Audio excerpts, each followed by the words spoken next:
Yeah, welcome to this edition of Card Show Live, and again, Jeremy, another week and no shortage of shows. We just got back from a 900 table plus show, probably close to 1,000 in Nashville, and it was wall to wall. Great vibe all weekend, Friday, Saturday, Sunday, people in and out. Ran into Mike Geo at Sports Cards Nonsense and Alex, the clever Cuban. So I mean, a lot of things went down, buying and selling, and here we are again on Tuesday night talking about what's going to happen this week and next. So, a little bit of things coming up. We have our show, the Greeny Show, the TC Greeny Pokemon TCG only show this Saturday in Broadview Heights. So, we have 100 sold out tables of nothing but the best Pokemon TCG. There's going to be Lorcana, some Magic will be there, and all parts in between. But I mean, we've been doing this now. I think this is our third, and it just keeps growing and growing. I mean, we've been getting calls, for the last couple of weeks. That the ads are playing on the radio. Well over 1,000 people have attended each show. So who knows what's going to be this weekend. So this Saturday, October 25th, the TC Greeny Show at Broadview Heights. Everything's on our website, greenysportscards.com, the card show tab. So we look forward to seeing you there. And let's take you a little bit around the country and tell you a little bit what's happening. There's a show in Bloomington, Illinois. When I first saw it, I was like, oh, Bloomington, Indiana, but it's not. It's in Illinois, Jeremy. So Bloomington, Illinois, but it's nevertheless still 200 tables. The 24th and 25th at the Interstate Center. Dave Marvin has this show. I mean, I looked and, they have autographed guests, tons of different tables. I mean, it looks to be that they've done this show several times. So, just another show that we've talked about, 200 tables, 100 tables, 300 tables, these big gatherings of card shows are happening everywhere. So if you're in anywhere in that range, Bloomington, Illinois, make sure you check that out. Like we told you here, Northeast Ohio does have quite a bit of shows. There is a new one that's popping up. And one of the reasons I want to talk about it, it's the Lake Erie Card Convention at Lake Erie College. And this benefits our friend, Coach Kyle Conley, and his men's basketball team. So proceeds from the door and the table sales. And this is not a Division I team that gets a lot of money. They're Division III, and there's things like this that can help programs. So, we wish them the best at this show. Coach Kyle, Justin, who's running this show, and there'll be some good traffic. They'll bring in some stuff, and hopefully benefit that team. We're happy to help Coach Kyle the last couple of years. So, if you're in the area, that's a Saturday, Sunday show. So, maybe pop into the TC Greeny show and then head out there and check out the Lake Erie Card Convention, or even on Sunday. So, and then we're going to shift a little bit and not talk about a show this week, but we're going to bring in our guest, Russell, and we're going to talk a little bit about a show in Virginia Beach. And you want to talk about a destination city, Jeremy. Not only is there card shows, I'm sure you can tell us a little bit. I remember going there to Virginia Beach as a kid with my parents, and my parents always tell me that's where I fell in love with crab legs. And I guess I ate a ton of them back then in the day, but there will be a time again where I go back to Virginia Beach, and I want to make sure that we go and check out Russell's show. So let's bring him in. Let's talk about this show and kind of what he has going on down there. Yeah, Russell Savage is the founder and promoter behind 757 Card Shows, the premier sports card and collectible event series in Virginia Beach. He's a lifelong collector with deep ties to the Tidewater community. He launched 757 Card Shows after the pandemic and has grown from a modest 40-table event to a regional powerhouse with monthly shows and flagship quarterly events at the Virginia Beach Fieldhouse. So it is our distinct pleasure to welcome Russell Savage.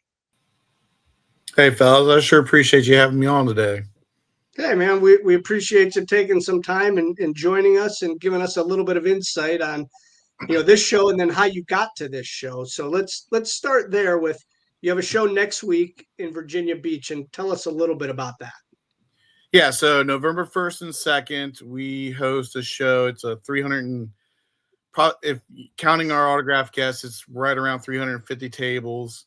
We're the largest non-mall show that doesn't charge admissions. So we're very family-friendly show.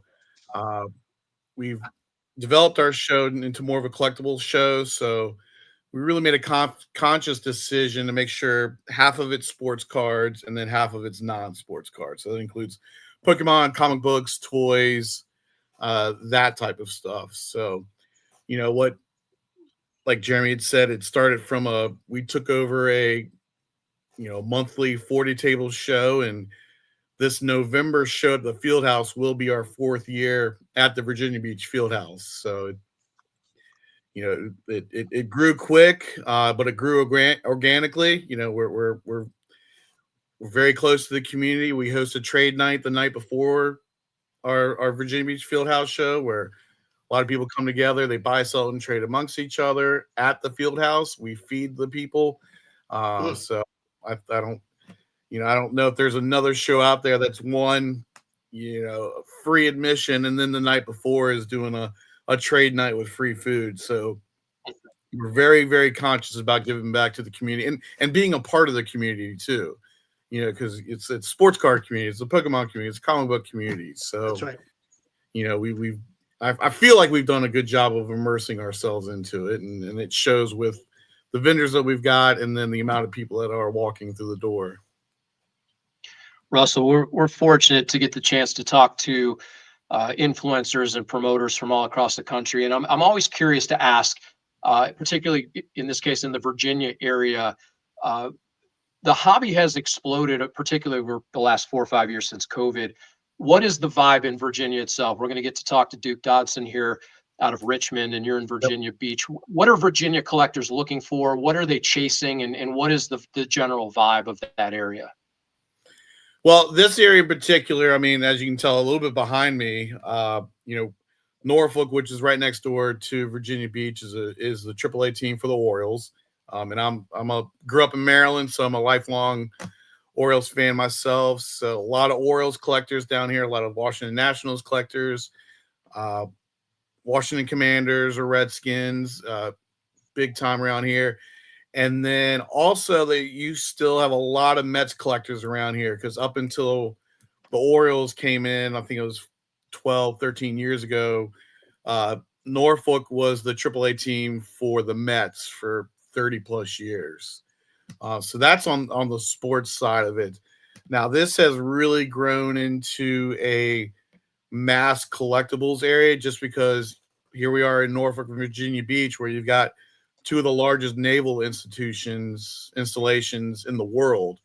We got the Master Jet Base in Virginia Beach, and then Norfolk's got the largest Navy base in the world. So it's a great conglomerate of different types of people who are here just collecting sports cards, Pokemon, comic books. And again, I think it's just a great community in this area, because we're all trying to help each other. On the Pokemon side, got to catch them all. So, it really is a great community around here. So, yeah. So take us back to when it started. You started doing shows, but before that, you grew up as a collector, right? And yeah, I grew up as a collector. My first show that I vended at, I was 12 years old. So through that till about 16, 17, mom was dropping me off and then picking me up at 3:00 to to go home. And then I kind of stopped collecting, vending, in the college years. And then, those poor years right after college, where you're never poor right after college. And then 2002 or 3, I moved to Virginia Beach from where I went to college in Rocky Mount, North Carolina, and just got the bug again. So really got back into collecting, and then vended probably again starting 2008 or so. And then coming up on 5 years, my partner and I, Phil, we took over a somehow dying show during COVID. I don't know how a show starts to die during COVID, but we took over, and we probably advertised more on our first show than the previous promoter did the 5-6 years going up. And again, you we kept it free admission no matter how big the show got. Our monthly show that was a 40 table show, it went to capacity at 100 tables, and then we found the Virginia Beach Field House, and that's now up to 350 tables, and have still kept that a free admission show. And our table costs are very reasonable, even considering that we don't charge admission. So That's very interesting. I'm sure people love that. As far, yeah, tell us about the table pricing. How do you keep that affordable? And the repeat customers, right? Are you still able to get new people in? we try and get as many new people as we can in. I mean, we're even with 325 to 50 tables at the field house, and I've got a long waiting list even with that. We try and rotate as many new people. We started a show at a casino not too long ago to get another venue and that's right out under 100 tables. Our first one was just a month ago, and that was a great success. So we're going to keep going back there. And it's really hard when you've got, you could fill another show with your waiting list, but keeping your regulars happy because they're regular, because they're going to be there every month, and getting an influx of new vendors. But as far the collectors, they're always coming out. We bring in autograph guests. As far as sports, comic book. Who do you have coming this time? So on the sports side, we've got Jack Clark, Tony Armas, Gary Lavelle, Jesse Campbell, and then Rhino, who's a wrestler for ECW, WWE. Sam Allen, who local guy. We actually name our autograph alley after Sam. Sam's one of probably a couple dozen Negro League players still alive, and we're lucky to have him right down the street, and super lucky to have him. I can call him a friend, because there's not a lot. They're living history, and to get him tell stories. I've heard him tell stories about Willie Mays, Satchel Paige. That it's amazing. You're like thinking, man, I'm one step away from a Willie Mays or a Satchel Paige. Yeah, to talk to Sam and somebody like that, those stories are almost worth as much as the autograph. I mean, the things that they saw, the games that they played in, that's, I'm sure people line up for him. And every time, and he's there every time. When he's in town, he's now a very busy guy. Because he's being honored here and there, and a couple years ago, we actually surprised him by naming our autograph alley after him. But the fun part is when former Major League Ball players, former NFL players, they want to meet him when they're there. So, and just to hear them chit chat and talk about, because we had Dennis Oil Can Boyd, and at the show we've had him there a couple times. Well, both Dennis's father and uncle played with Sam or against him in the Negro Leagues. So, hearing stories like that, I mean, it's even though the price of admission is free, it's worth it. So just to be flies on that wall is great. Very cool stuff. Russell, for somebody who hasn't been to your show before, you talked a little bit about trade night. You can come out and get some food. Yep. Take us through the visual of how you lay out a show, what somebody can experience, and maybe some best practices for going into that venue. So you talk about layout. So we try and keep our sports people together, our comic people together, and our Pokemon people together. Kind of that way, it's not a mix and match, and you got to hunt and peck to find what you're collecting. So it's pretty easy. You come into the show, and you step right in. There's sports cards, and then to the left, or you keep on with your sports cards, and then right to your right are your comics and toys, and then surrounding all that is your Pokemon. So navigating the layout is pretty easy. Once you're in there once or twice, everybody kind of knows where to go. And for the most part, the regulars are in their regular spot each time. So once you're there once, twice, three times, you kind of get an idea where to go.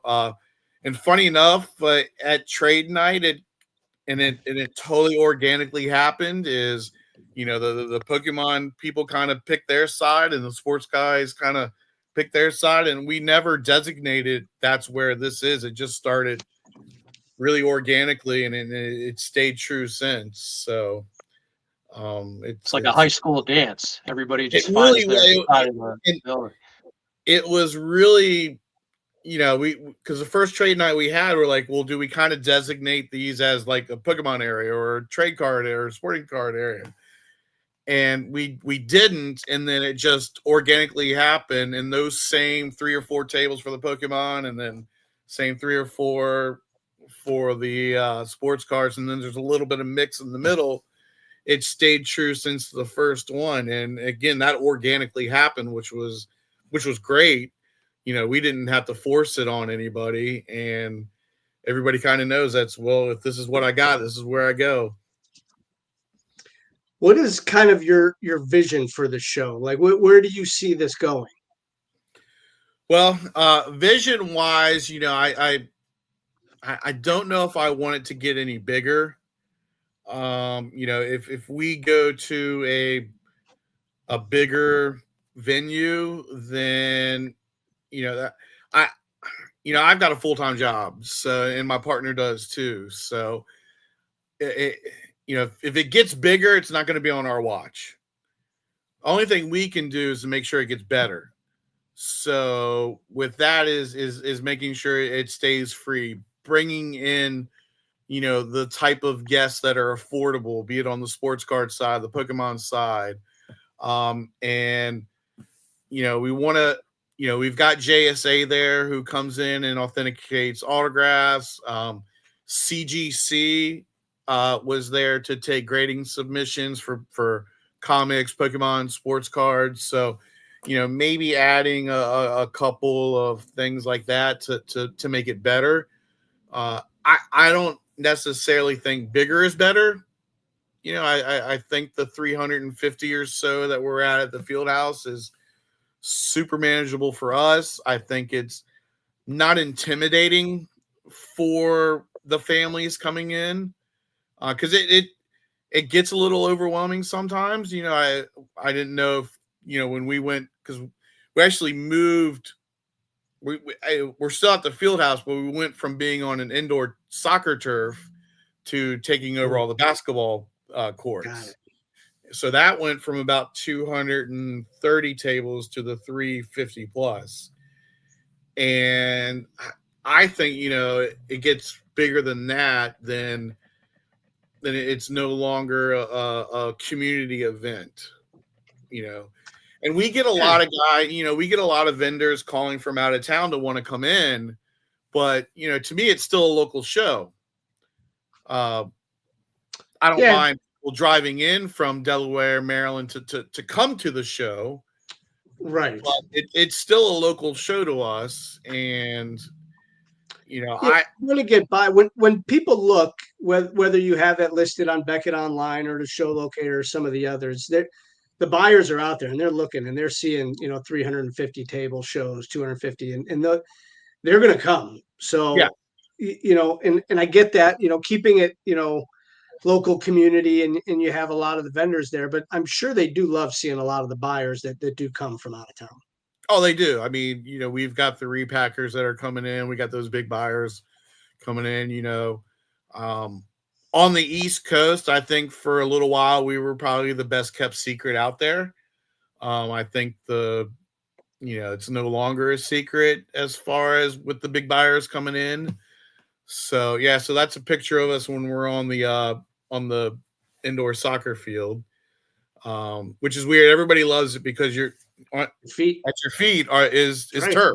I have a love-hate relationship with those. I love it because of my feet. It's not easy to drag your dolly. Correct.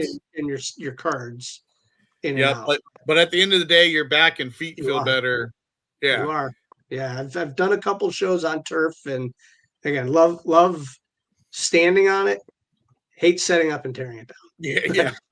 But but turf, yeah, I get it. And there's a Well, lot of imagine, and imagine us, because, and this would segue back to another question that you had is how do we keep it free and keep it, table costs low?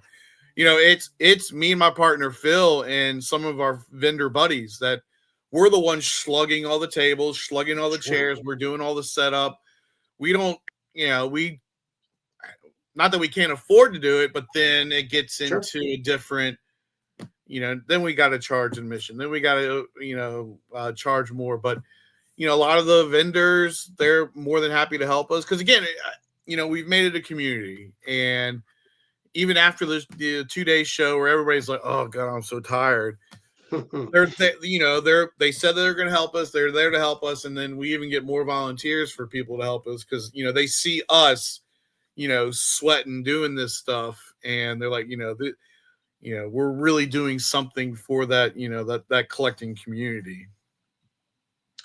Yeah, listen, we love what you're doing. We see it. I see the pictures all the time. I see some of the things, maybe Jeremy and I talk all the time. All right, we're gonna hit this show, this show. There will be a point in time we will get down to Virginia Beach, the nice weather, and hey, I'll some let great you all in birds. for free. No.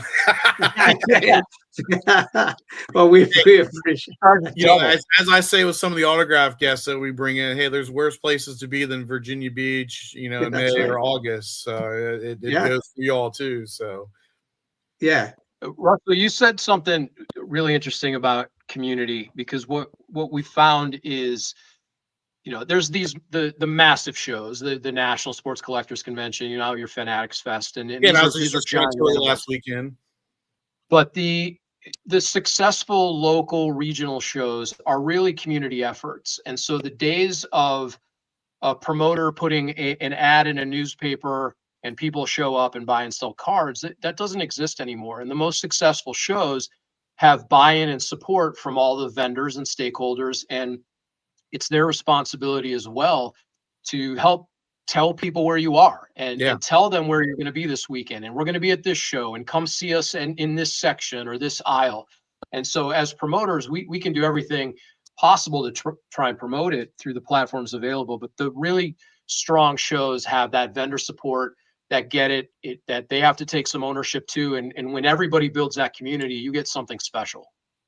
Oh yeah, and it could be as simple as we create a Facebook event page and then just sharing the flyer. And that goes a long way. We have a vendor Facebook page like probably a lot of promoters do, and I always tell them that our money is only going to take it so far. It needs organic growth, and by them sharing it with their friends and then their friends sharing it, that's how it grows. So, I can do as much advertising as I want. I can go to all the shops, chop off flyers, go to the Navy bases, chop off flyers. But, you nailed it on the head where it is everybody's kind of responsibility to get the word out. Yeah, no question. I love you. You just mentioned again the Navy base.